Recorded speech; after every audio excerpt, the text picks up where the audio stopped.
ಇದೆ ಹಿಂದಿನ ಮೊದಲಿಂದ. ಈ media is the eight wonder. Take it from me. Media is the eight wonder of this country. ಇವರು wonders create ಮಾಡ್ತಾರೆ. ಈ ವಂಡರ್ಸ್ ಕ್ರಿಯೇಟ್ ಮಾಡಿ ರಾಜೀವ್ ಗೌಡ ಈ ಹಬ್ಬಕ್ಕೆ ತಂದ್ಬಿಟ್ರು. ಆಯಮ್ಮನಿಗೂ ಇಂಟ್ರೆಸ್ಟ್ ಇಲ್ಲ. ಆಯಮ್ಮನಿಗೂ ಒಂದಷ್ಟು ಬಂದು ಪುಸಲಾಯಿಸಿದ್ರು. ಆಯಮ್ಮನ್ ನಂಗೇನು ಬೇಕಾಗಿಲ್ಲ ಅಂತಿತ್ತು ಪಾಪ.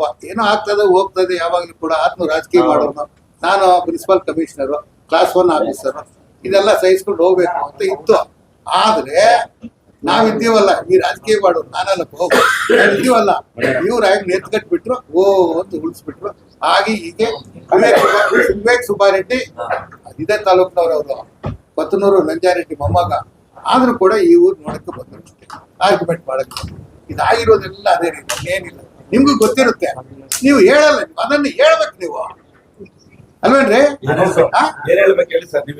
ಏನು ಅಂತಂದ್ರೆ ಆಯಮ್ಮನು ಪ್ರಿನ್ಸಿಪಲ್ ಕಮಿಷನರ್ ಕೂಡ ಈ ತರ ಮಾಡ್ಬೇಕು ಅಂತ ಏನು ಇರ್ಲಿಲ್ಲ. ಈ ರಾಜಕೀಯ ಮಾಡ್ತಾರೆ ನೋಡಿ, ಅಕ್ರಮ ಲಾಭಕ್ಕೆ. ಈ ರಾಜಕೀಯ ಮಾಡಿರೋರು ಎತ್ಕಟ್ಟಿ ಈ ಗತಿಗೆ ತಂದಿದ್ರು. ಈ ಗತಿಗೆ ತಂದು ಇಷ್ಟು ದೊಡ್ಡದು ಮಾಡಿದ್ರು. ಆತ ರಾಜೀವ್ ಗೌಡ್ನು ಬಂದು ಸರೆಂಡರ್ ಆಗ್ಬಿಟ್ಟಿದ್ರೆ ಹಂಗೆ ಬಿಟ್ಬಿಡೋರು.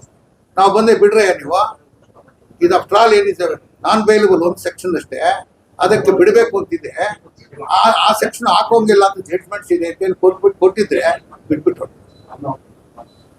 ಎಷ್ಟೇ ಇರೋದಿತ್ತು. ಹಿಂಗಾಗಿದೆ.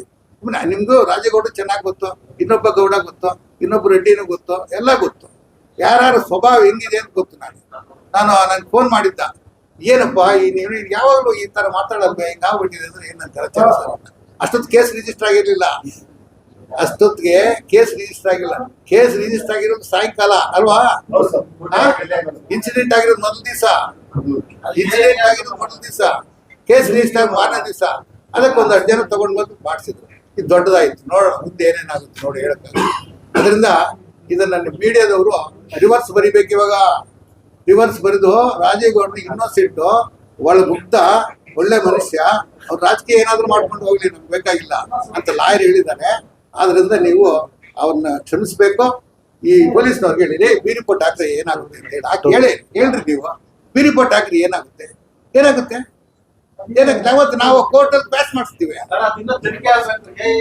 ಹೇಳ್ತೀನಿ ಕೇಳಿ. ಉಂಡಯ್ಯ ಇದೆಯಾ ಮಿಮಿಕ್ರಿ ಕಟ್ಕೊಂಡು ಏನ್ ಮಾಡ್ತೀಯ? ಇವಾಗ ವಿವೇಕ್ ರೆಡ್ಡಿ ಅವ್ರು ಹೈಕೋರ್ಟ್ ನಲ್ಲಿ ಹಾಕಿ ಪಾಸ್ ಮಾಡಿಸ್ಬಿಡ್ತಾರೆ. ಅವಾಗ ಏನ್ ಮಾಡ್ತೀರಿ ನೀವು? ಏನೇ ಮಾಡ್ತೀವಿ ಕೇಸ್? ಇದು ಕ್ಯಾಶ್ ಆಗೋ ಕೇಸ್. ಒಂದು ಜಡ್ಜ್ಮೆಂಟ್ ಯಾವಾಗ ಹುಡುಕಿಟ್ಟಿದ್ದೀವಿ.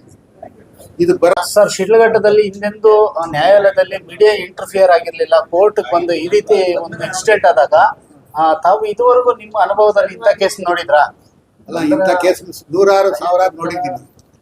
ಆದ್ರೆ ಇವಾಗ ಏನಾಗ್ಬಿಟ್ಟಿದೆ, ಮೀಡಿಯಾ ಪವರ್ಫುಲ್. ಆ ಮೀಡಿಯಾದಿಂದ ಇಷ್ಟೊಂದು ದಾಂಧಲೆ ಆಗಿದೆ ನನ್ನ ಮನಸ್ಸಿಗೆ. ನಿಮ್ಗೆಲ್ಲ ಗೊತ್ತಿರೋರಿ, ಆಯಮ್ಮನು ನಿಮ್ಗೆಲ್ಲ ಗೊತ್ತಿರೋರಿ. ಆಯಮ್ಮನು ಏನ್ ಮಾತಾಡಿದ, ಕೇಸ್ಕೊಂಡಿದ್ದೀರಲ್ಲ, ಏನ್ ಅಷ್ಟು ಗಂಭೀರ ಕ್ಷಮಾಪಣೆ ಕೇಳಿಲ್ಲ. ಏನೋ ತಪ್ಪು ಮಾಡ್ಬಿಟ್ಟಿದೆ, ಕ್ಷಮಿಸ್ಬಿಡಿ. ಅದಕ್ಕಿಂತ ಏನ್ ಬೇಕಪ್ಪ ನಿಮ್ಗೆ? ಹೇಳ್ರಿ. ಮೈ ಡಿಯರ್ ಪ್ರೆಸ್ ಮೀಡಿಯಾ, ಆಗಿದೆ ಪರಿಸ್ಥಿತಿ. ನನ್ನ ಮನಸ್ಸಿಗೆ ನಾನು ರಾಜೀವ್ ಗಾಂಧಿ ಪಾರ್ಟಿ ನಾನಲ್ಲ. ಆದ್ರೂ ಕೂಡ ಅದಿರೋ ಲೇಔಟ್ಗೆ ವಾಕಿಂಗ್ ಹೋಗ್ತೀನಿ. ವಾಕಿಂಗ್ ಹೋದಾಗ ಯಾವಾಗಾದ್ರೂ ಸಿಕ್ಕಿದಾಗ ಕಾರ್ ನಿಲ್ಲಿಸಿ ಮಾತಾಡ್ತೇನೆ. ನಮ್ಗೆ ಏನಾದ್ರು ಅನುಭವ ಹಂಚ್ಕೊಳ್ಳಿ ಸರ್ ಅಂತಾರ. ನನ್ನ ಅನುಭವ ಹಂಚ್ಕೊಳಕ್ಕಾಗಲ್ಲಪ್ಪ. ಹಿಂದೆ ಹಂಚ್ಕೊಂಡಿದ್ದೆ. ಇವನೇ 3 ಸತಿ 5 ಸತಿ MLA ಮಾಡಿದ್ವಿ. ನಮ್ಗೆ ತೊಂದರೆ ಕೊಟ್ಬಿಟ್ಟು ಬಿಟ್ಟು ಬಂದಿವಿ, ನಮ್ಗೆ ಅಕ್ಕಿ ಇಲ್ಲ ಅಂತ ಮತ್ತೆ ಹೇಳ್ತೀನಿ. ನಂಗೆ I know is mind. Is A very polite man. ಏನು ದುರಾದೃಷ್ಟ. ಹೆಂಗೋ ಎಲ್ಲಿ ಅವರೆಲ್ಲ ಶಿಷ್ಯರು ಸುಮಾರು ಜನ ಇವರೆಲ್ಲ ಎತ್ಕಟ್ಬಿಟ್ಟಿದ್ದಾರೆ. ಹಂಗಣ್ಣ ಹಿಂಗಣ್ಣ ಚೀಫ್ ಮಿನಿಸ್ಟರ್ ಬಂದಿವ್ ಹಂಗಾಯ್ತಣ್ಣ ಹಿಂಗ್ ಮಾಡ್ತಾರೆ ಅಂದ್ರೆ ಅದು ಗೊತ್ತು. ಪ್ರೊವೋಕ್ ಮಾಡಿರೋದೇ ಈ ಶಿಷ್ಯರು. ಇಲ್ಲಿ ನೀವೇ ಪ್ರೊವೋಕ್ ಮಾಡಿರೋದೇ ಈ ಶಿಷ್ಯರು. ಆ ಶಿಷ್ಯರು ಪ್ರೊವೋಕ್ ಮಾಡಿ ಈ ಗತಿಗೆ ಬಂದಿದ್ದಾರೆ. ಏನಿಲ್ಲ.